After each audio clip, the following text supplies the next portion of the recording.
Consigne. Vous allez entendre 2 fois un enregistrement sonore de 6 minutes environ. Vous aurez tout d'abord 3 minutes pour lire les questions. Puis vous écouterez une première fois l'enregistrement. Vous aurez ensuite 3 minutes pour commencer à répondre aux questions. Vous écouterez une seconde fois l'enregistrement. Vous aurez encore 5 minutes pour compléter vos réponses.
Bonsoir Michel Serres. Bonsoir.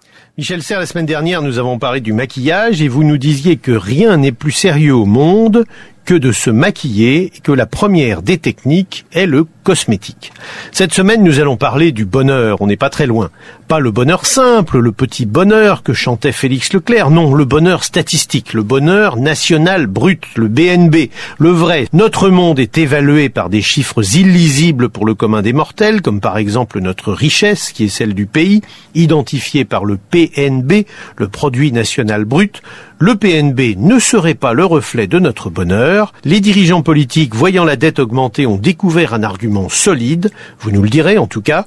Un drame, une catastrophe, en créant de l'activité économique, augmente le PNB et donc la présomption de bonheur. Alors Michel, faut-il changer le thermomètre ? C'est une très vieille question. Ce n'est pas une question contemporaine.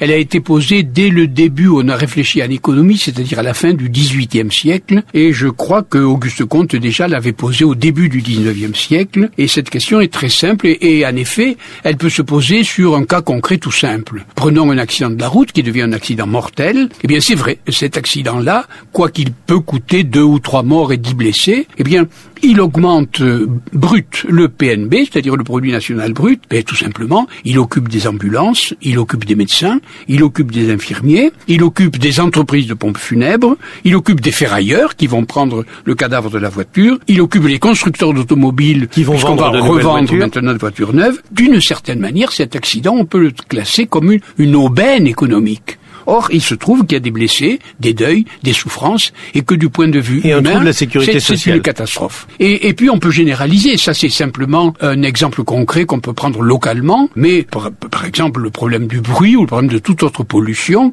le bruit des avions, des deux roues, même des chaussures féminines, ça agresse les malades, ça agresse les passants, ça réveille les voisins, et cependant le trafic en question, aussi tonitruant qu'il est bénéfique aux marchands, il n'y a pas de doute, il augmente le produit national brut. Donc, d'une certaine manière, c'est le problème global de la pollution, Michel. C'est-à-dire, la pollution blesse, la pollution rend malade, elle peut tuer aussi, mais elle est, d'une certaine manière, une composante essentielle de l'économie. C'est ça, ou un résultat du produit national brut. Alors, toute la question qui se pose là est une vieille question, donc je le répète, mais elle pose une troisième question, si vous voulez, c'est l'équilibre. C'est-à-dire, à partir de quel excès, à partir de quel type de production, à partir de quel type de mobilité, telle que nous la pratiquons, peut-on considérer qu'il y a un bénéfice ou au contraire une nuisance pour les hommes que nous sommes? C'est-à-dire, comment on peut équilibrer à la fois le bénéfice procuré... Le malheur du drame et le bonheur de l'économie. Voilà. Alors, ça peut aussi se poser d'une autre manière.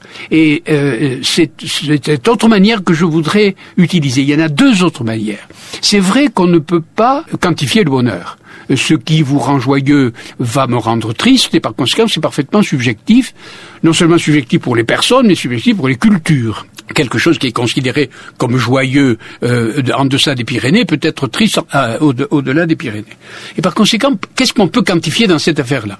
Eh bien, c'est très simple. Il suffit d'inverser la question et de se dire, du point de vue de l'équilibre, premièrement, combien de gens polluent, par exemple, et combien de gens sont victimes de la pollution. Et là, on a des chiffres. Et là, nous savons, par exemple, que 7% de la population mondiale produit plus de la moitié de la pollution. Alors déjà, on a un chiffrage très intéressant pour savoir quels sont les producteurs et quelles seraient éventuellement les victimes. D'autre part, on a un chiffrage qui commence à devenir intéressant, une analyse assez précise des maladies dues à la pollution. Par exemple l'asthme, par exemple les maladies de peau, par exemple les maladies cardiovasculaires et ainsi de suite. Du coup, en inversant la question, on arrive à la résoudre. Je veux dire par là que on a beau rire, et on a raison de le faire, sur le fait qu'on ne peut pas quantifier le bonheur, ce qui reste évident, c'est qu'on peut quantifier le malheur. Donc il faut plus juger les pays sur leur chiffre d'affaires. On peut quantifier donc les maladies cardiovasculaires, le nombre des morts, on peut calculer l'espérance de vie, la mortalité infantile, la mortalité des femmes, etc. Et finalement poser la question toute simple, quel prix consentons-nous à payer pour notre alimentation, pour notre confort, pour nos déplacements, pour nos voyages, pour nos spectacles, etc. Quel prix consentons-nous à payer et qui paye ? Puisque 7% des gens produisent la pollution et la majorité des gens la subit. Et en quelle monnaie de malheur payons-nous? C'est-à-dire en vies humaines, en maladies, etc. Et ça peut se chiffrer. Et par conséquent, je crois bien qu'en inversant la question, on arrive à la résoudre. Mais là, il se pose une nouvelle question. C'est que, à supposer que je pose la question, voilà, préférez-vous partir 8 jours en avion en vacances ou préserver vos filles du cancer du sein? Bonne question. C'est une bonne question. C'est une question parce que il est vrai qu'en accentuant la pollution, on accentue les risques du cancer qui se développe aujourd'hui de manière quasi verticale.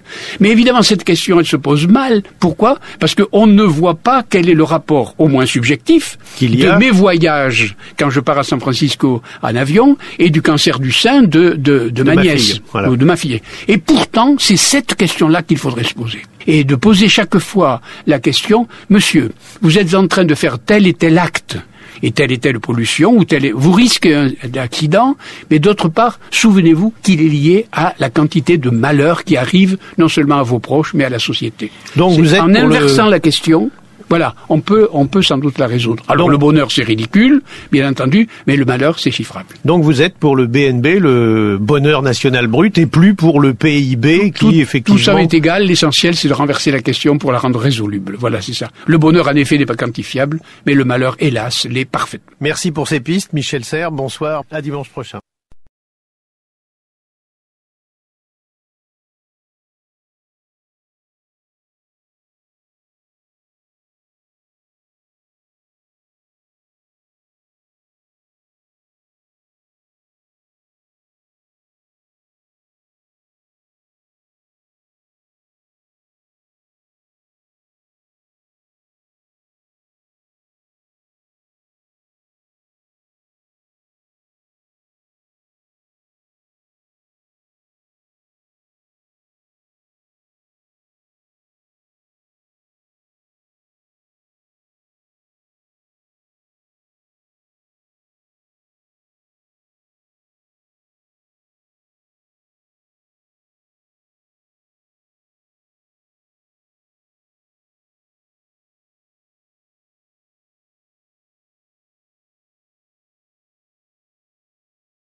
Bonsoir Michel Serres. Bonsoir.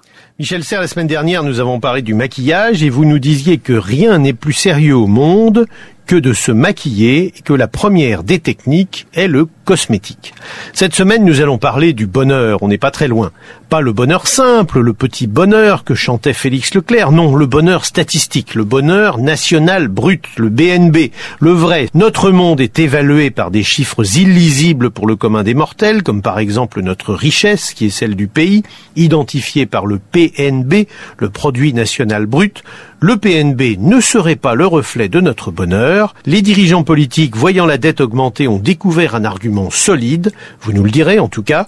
Un drame, une catastrophe, en créant de l'activité économique, augmente le PNB et donc la présomption de bonheur. Alors Michel, faut-il changer le thermomètre ? C'est une très vieille question. Ce n'est pas une question contemporaine. Elle a été posée dès le début où on a réfléchi à l'économie, c'est-à-dire à la fin du XVIIIe siècle. Et je crois que Auguste Comte déjà l'avait posée au début du XIXe siècle. Et cette question est très simple et en effet, elle peut se poser sur un cas concret tout simple. Prenons un accident de la route qui devient un accident mortel. Eh bien, c'est vrai, cet accident-là, quoi qu'il peut coûter 2 ou 3 morts et 10 blessés, eh bien, il augmente brut le PNB, c'est-à-dire le produit national brut, ben, tout simplement, il occupe des ambulances, il occupe des médecins, il occupe des infirmiers, il occupe des entreprises de pompes funèbres, il occupe des ferrailleurs qui vont prendre le cadavre de la voiture, il occupe les constructeurs d'automobiles qui vont revendre maintenant de voitures neuves. D'une certaine manière, cet accident, on peut le classer comme une aubaine économique. Or, il se trouve qu'il y a des blessés, des deuils, des souffrances, et que du point de vue humain, c'est une catastrophe. Et puis on peut généraliser, ça c'est simplement un exemple concret qu'on peut prendre localement, mais par exemple le problème du bruit ou le problème de toute autre pollution, le bruit des avions, des 2 roues, même des chaussures féminines, ça agresse les malades, ça agresse les passants, ça réveille les voisins, et cependant le trafic en question, aussi tonitruant qu'il est bénéfique aux marchands, il n'y a pas de doute, il augmente le produit national brut. Donc, d'une certaine manière, c'est le problème global de la pollution, Michel. C'est-à-dire, la pollution blesse, la pollution rend malade, elle peut tuer aussi, mais elle est, d'une certaine manière, une composante essentielle de l'économie. C'est ça, ou un résultat du produit national brut. Alors, toute la question qui se pose là est une vieille question, donc je le répète, mais elle pose une troisième question, si vous voulez, c'est l'équilibre. C'est-à-dire, à partir de quel excès, à partir de quel type de production, à partir de quel type de mobilité, telle que nous la pratiquons, peut-on considérer qu'il y a un bénéfice ou au contraire une nuisance pour les hommes que nous sommes. C'est-à-dire comment on peut équilibrer à la fois le bénéfice le malheur du drame et le bonheur de l'économie. Voilà. Alors, ça peut aussi se poser d'une autre manière. Et c'est cette autre manière que je voudrais utiliser. Il y en a 2 autres manières. C'est vrai qu'on ne peut pas quantifier le bonheur. Ce qui vous rend joyeux va me rendre triste, et par conséquent, c'est parfaitement subjectif. Non seulement subjectif pour les personnes, mais subjectif pour les cultures. Quelque chose qui est considéré comme joyeux en deçà des Pyrénées peut être triste au-delà des Pyrénées. Et par conséquent, qu'est-ce qu'on peut quantifier dans cette affaire-là ? Eh bien, c'est très simple. Il suffit d'inverser la question et de se dire, du point de vue de l'équilibre, premièrement, combien de gens polluent, par exemple, et combien de gens sont victimes de la pollution. Et là, on a des chiffres. Et là, nous savons, par exemple, que 7% de la population mondiale produit plus de la moitié de la pollution. Alors déjà, on a un chiffrage très intéressant pour savoir quels sont les producteurs et quelles seraient éventuellement les victimes. D'autre part, on a un chiffrage qui commence à devenir intéressant, une analyse assez précise des maladies dues à la pollution. Par exemple, l'asthme, par exemple, les maladies de peau, par exemple, les maladies cardiovasculaires et ainsi de suite. Du coup, en inversant la question, on arrive à la résoudre. Je veux dire par là que on a beau rire, et on a raison de le faire, sur le fait qu'on ne peut pas quantifier le bonheur, ce qui reste évident, c'est qu'on peut quantifier le malheur. Donc il faut plus juger les pays sur leur chiffre d'affaires. On peut quantifier donc les maladies cardiovasculaires, le nombre des morts, on peut calculer l'espérance de vie, la mortalité infantile, la mortalité des femmes, etc. Et finalement poser la question toute simple, quel prix consentons-nous à payer pour notre alimentation, pour notre confort, pour nos déplacements, pour nos voyages, pour nos spectacles, etc. Quel prix consentons-nous à payer et qui paye ? puisque 7% des gens produisent la pollution et la majorité des gens la subit. Et en quelle monnaie de malheur payons-nous? C'est-à-dire en vies humaines, en maladies, etc. Et ça peut se chiffrer. Et par conséquent, je crois bien qu'en inversant la question, on arrive à la résoudre. Mais là, il se pose une nouvelle question. C'est que, à supposer que je pose la question, voilà, préférez-vous partir 8 jours en avion en vacances ou préserver vos filles du cancer du sein? Bonne question. C'est une bonne question. C'est une question parce que il est vrai qu'en accentuant la pollution, on accentue les risques du cancer qui se développe aujourd'hui de manière quasi verticale. Mais évidemment, cette question, elle se pose mal. Pourquoi? Parce qu'on ne voit pas quel est le rapport, au moins subjectif, de mes voyages quand je pars à San Francisco en avion et du cancer du sein de ma nièce. Voilà. Ou de ma fille. Et pourtant, c'est cette question-là qu'il faudrait se poser. Et de poser chaque fois la question, monsieur, vous êtes en train de faire tel et tel acte, et telle pollution, vous risquez un accident, mais d'autre part, souvenez-vous qu'il est lié à la quantité de malheurs qui arrivent non seulement à vos proches, mais à la société. Donc vous êtes en inversant la question, voilà, on peut sans doute la résoudre. Alors le bonheur, c'est ridicule, bien entendu, mais le malheur, c'est chiffrable. Donc vous êtes pour le BNB, le bonheur national brut, et plus pour le PIB qui, effectivement... Tout ça est égal, l'essentiel, c'est de renverser la question pour la rendre résoluble. Voilà, c'est ça. Le bonheur, en effet, n'est pas quantifiable, mais le malheur, hélas, l'est parfaitement. Merci pour ces pistes, Michel Serres. Bonsoir, à dimanche prochain.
Bonsoir Michel Serres. Bonsoir. Michel Serres, la semaine dernière, nous avons parlé du maquillage et vous nous disiez que rien n'est plus sérieux au monde que de se maquiller et que la première des techniques est le cosmétique. Cette semaine, nous allons parler du bonheur, on n'est pas très loin.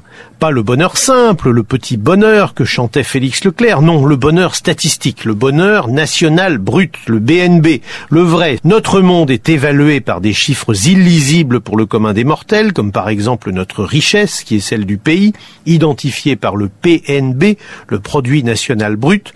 Le PNB ne serait pas le reflet de notre bonheur. Les dirigeants politiques, voyant la dette augmenter, ont découvert un argument solide, vous nous le direz en tout cas.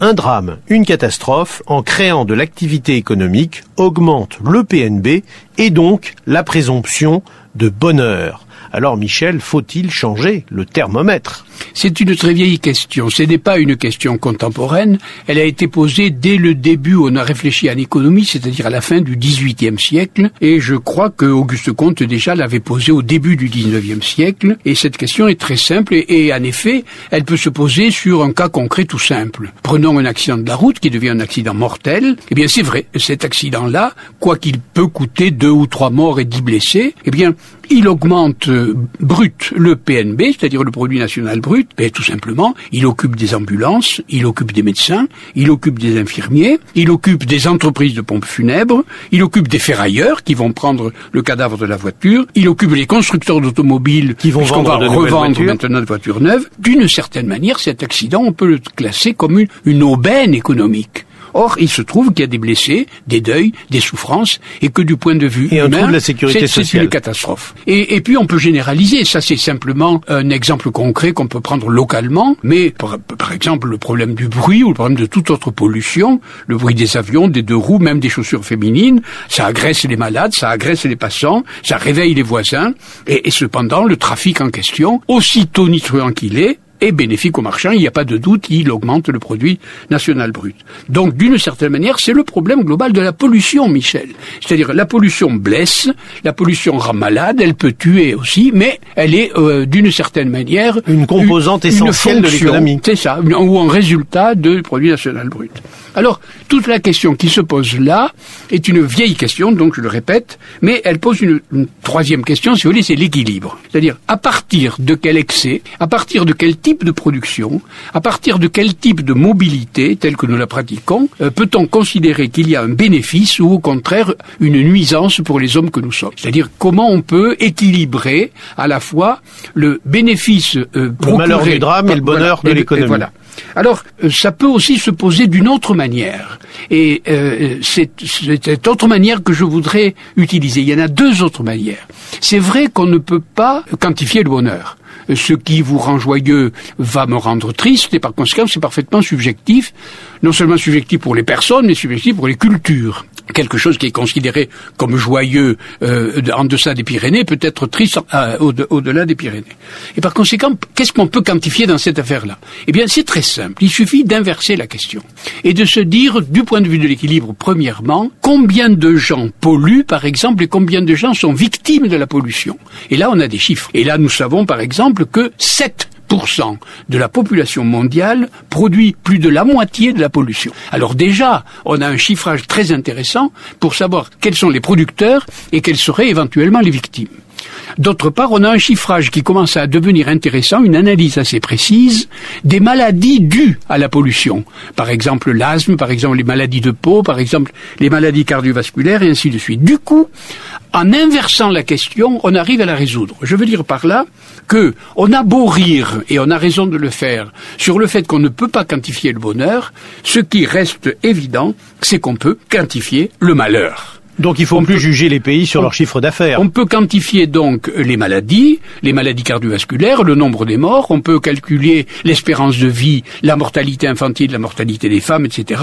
Et finalement poser la question toute simple, quel prix consentons-nous à payer pour notre alimentation, pour notre confort, pour nos déplacements, pour nos voyages, pour nos spectacles, etc. Quel prix consentons-nous à payer et qui paye ? puisque 7% des gens produisent la pollution et la majorité des gens la subit. Et en quelle monnaie de malheur payons-nous? C'est-à-dire en vies humaines, en maladies, etc. Et ça peut se chiffrer. Et par conséquent, je crois bien qu'en inversant la question, on arrive à la résoudre. Mais là, il se pose une nouvelle question. C'est que, à supposer que je pose la question, voilà, préférez-vous partir 8 jours en avion en vacances ou préserver vos filles du cancer du sein? Bonne question. C'est une bonne question. C'est une question parce que il est vrai qu'en accentuant la pollution, on accentue les risques du cancer qui se développe aujourd'hui de manière quasi verticale. Mais évidemment, cette question, elle se pose mal. Pourquoi? Parce qu'on ne voit pas quel est le rapport, au moins subjectif, de mes voyages quand je pars à San Francisco en avion et du cancer du sein de ma nièce. Voilà. Ou de ma fille. Et pourtant, c'est cette question-là qu'il faudrait se poser. Et de poser chaque fois la question, monsieur, vous êtes en train de faire tel et tel acte, et telle pollution, vous risquez un accident, mais d'autre part, souvenez-vous qu'il est lié à la quantité de malheurs qui arrivent non seulement à vos proches, mais à la société. Donc vous êtes en inversant la question, voilà, on peut sans doute la résoudre. Alors le bonheur, c'est ridicule, bien entendu, mais le malheur, c'est chiffrable. Donc vous êtes pour le BNB, le bonheur national brut, et plus pour le PIB qui effectivement... Tout ça est égal, l'essentiel, c'est de renverser la question pour la rendre résoluble. Voilà, c'est ça. Le bonheur, en effet, n'est pas quantifiable, mais le malheur, hélas, l'est parfaitement. Merci pour ces pistes, Michel Serres. Bonsoir, à dimanche prochain.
Like and subscribe our channel for more amazing videos. Also, don't forget to share it with your friends. Contact French NU to learn French language. We provide online classes for DELF preparation, TEF preparation, academic course preparation for kids, and accent improvement. Call or WhatsApp at 98706966926 or email at linguistic.fr@gmail.com.